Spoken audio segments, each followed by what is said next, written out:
Hello, everyone, and welcome back to the English Learning Podcast. I'm Jason, your host, and with me today is my amazing co-host, Julia.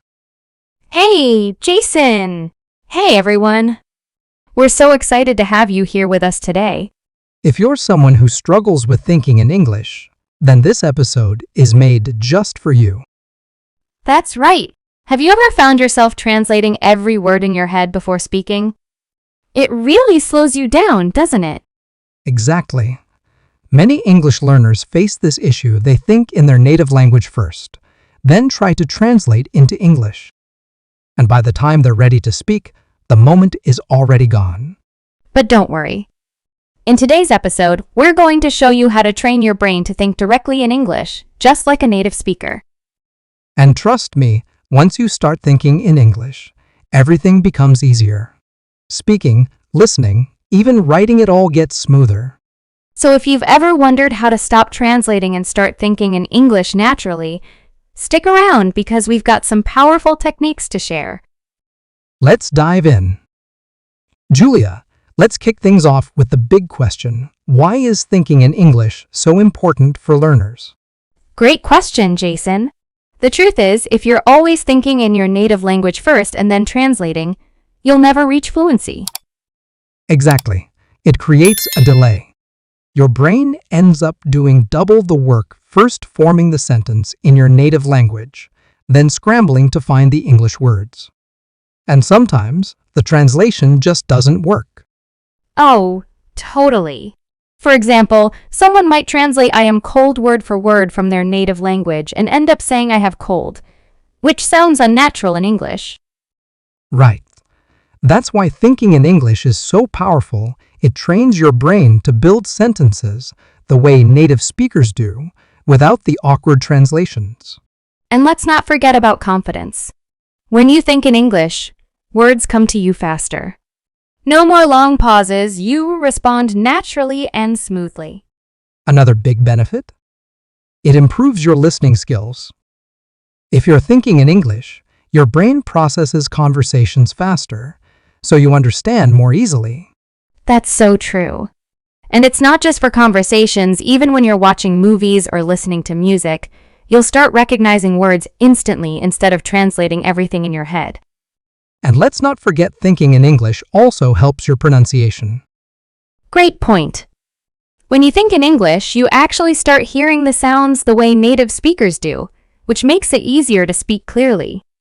So to sum it up, thinking in English helps you speak faster, boosts your confidence, improves listening, and even sharpens your pronunciation. Now, you might be thinking, okay, I get it, thinking in English is important. But how do I actually do that? Don't worry, we've got you covered. But before we jump into the techniques, let's talk about the common mistakes that stop people from thinking in English. Now that we understand why thinking in English is so important, let's talk about what holds learners back, common mistakes that stop the brain from making that switch. Yes, a lot of learners don't even realize they're making these mistakes. But once you fix them, you'll see a big improvement in your fluency.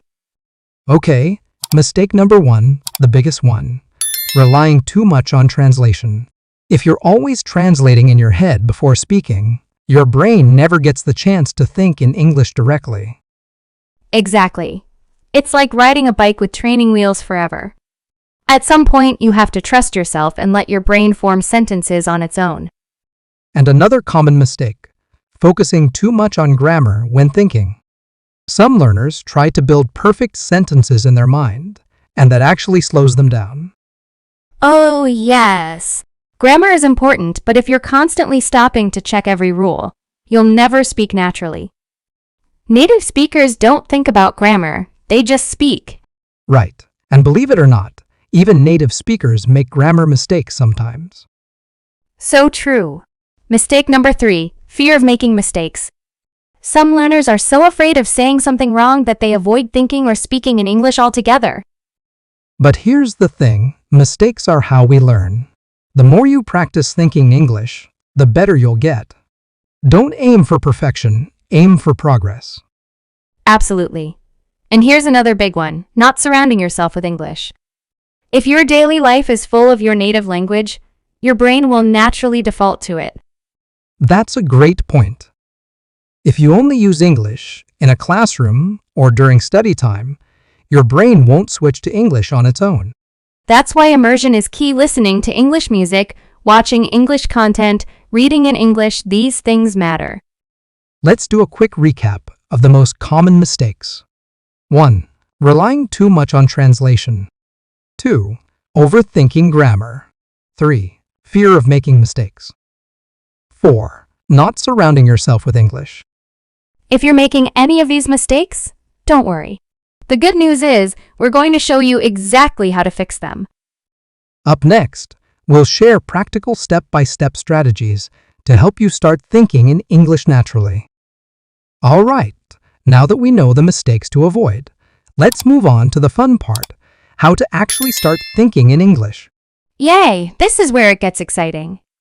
These techniques are super practical, and you can start using them right after this episode. So let's jump into it. The first technique is something we call naming things around you. It's simple but powerful. Yes, just look around and start naming the things you see in English. For example, you're in your room. Say things like, this is a chair, that's my laptop, the window is open. Exactly. You don't have to speak out loud if you don't want to just say it in your head. The goal is to train your brain to describe your surroundings using English words. This creates a habit of thinking in English without needing to form full sentences. It's a great first step. Technique number 2 is think in simple sentences. Once you're comfortable naming things, start building short sentences in your mind. Like, instead of just saying phone, say my phone is on the table or I need to charge my phone. Exactly. You're basically narrating your life in English, like a voiceover for your own movie. I love that. And don't worry about making perfect sentences. The goal is fluency, not perfection. Right. Now let's talk about technique 3. Use English in your inner voice. Oh, this is a big one. We all talk to ourselves in our minds, right? Try to switch that voice to English. Like when you're walking somewhere and thinking, I need to buy groceries. Try to say it in English instead of your native language. It might feel strange at first, but over time, your brain gets used to it, and that's when the real magic happens. Technique number 4, describe your day in English. You can do this in the morning, during the day, or even at night.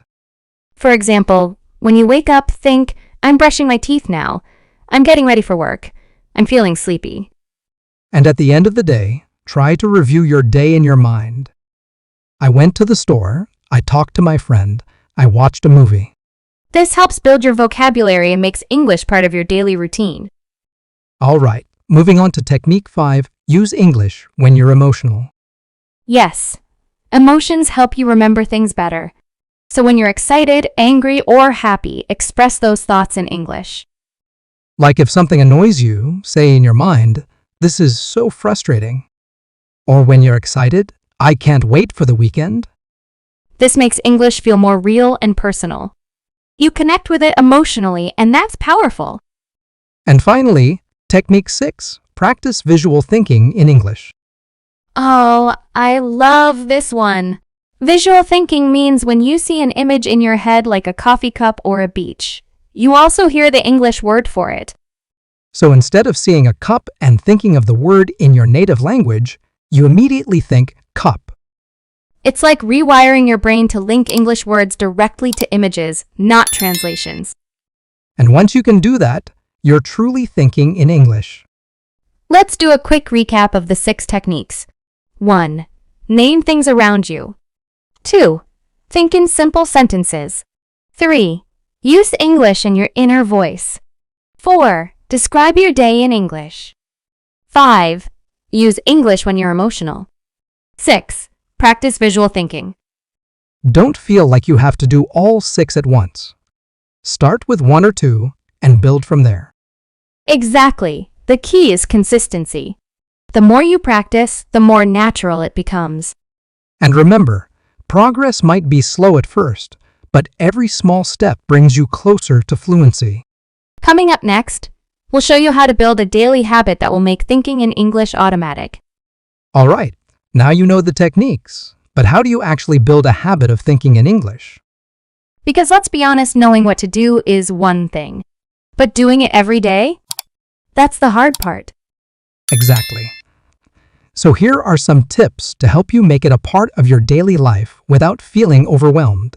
First tip, start small. You don't have to think in English all day long. Just choose one part of your day, like your morning routine or your walk to work. For example, when you wake up, say in your mind, I'm getting up now, I feel tired, I need coffee. Keep it simple. Do this every day during that one moment, and it'll slowly become a habit. Second tip, use reminders. Put a sticky note on your mirror or phone that says Think in English. Or set a daily alarm on your phone with a message like 2-minute English thinking time. Just that little nudge can help you stay consistent. Tip number 3, connect it to something you already do. This is called habit stacking. For example, every time you brush your teeth, use that time to think in English. Or when you're cooking dinner, describe the steps in your head. This way, you're not creating new time for English, you're just using your existing routine. Tip 4, track your progress. Keep a little journal and write, today I thought in English during my commute, or I used 3 new words today. Even if it's just one sentence a day, it keeps you motivated and shows your growth. And the final tip, celebrate small wins. Did you think in English for 5 minutes today? That's amazing. Seriously, don't wait for perfect fluency to celebrate.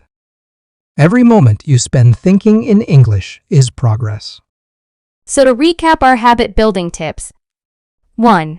Start small, pick one time of day. 2. Use reminders. 3. Stack it with your current habits. 4. Track your progress. 5. Celebrate small wins. And one last thing, be patient with yourself. Building a new habit takes time.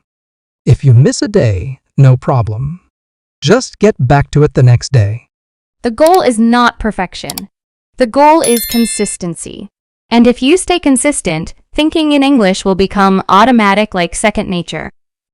In our next and final section, we'll talk about how long it really takes to start thinking fluently in English and what signs to look for to know it's working.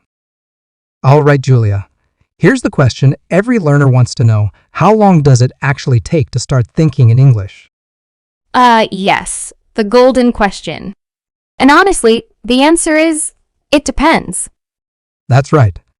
It depends on how often you practice, how much English you're exposed to, and how consistent you are with your habits. For some people, it might take just a few weeks to start forming simple thoughts in English. For others, it could take a few months to feel really natural. But here's the key. You'll see small signs of progress much earlier than you think. Exactly. So let's talk about what those signs look like. Sign number 1, you start thinking in English without realizing it.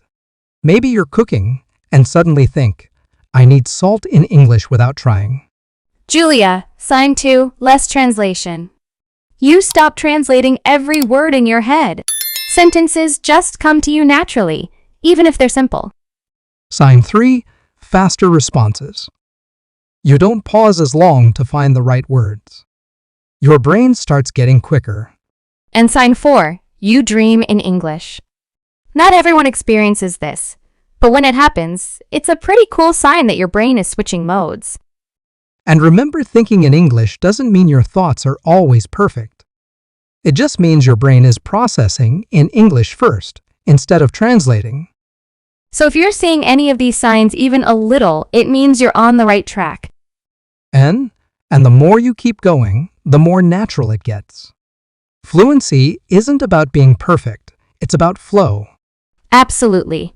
And thinking in English is one of the best ways to build that flow. So to our listeners out there, don't stress about how long it takes.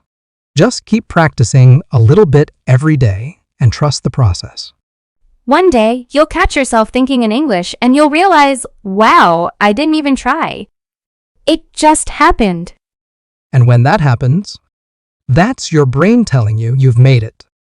So keep going, stay consistent, and remember you're doing great. And that wraps up today's episode on how to train your brain to think in English. If this episode helped you, please share it with a friend who's learning English too. And don't forget to leave us a review. It helps more people find the podcast. We'll see you next time with more practical tips to boost your English. Until then, keep practicing and keep thinking in English.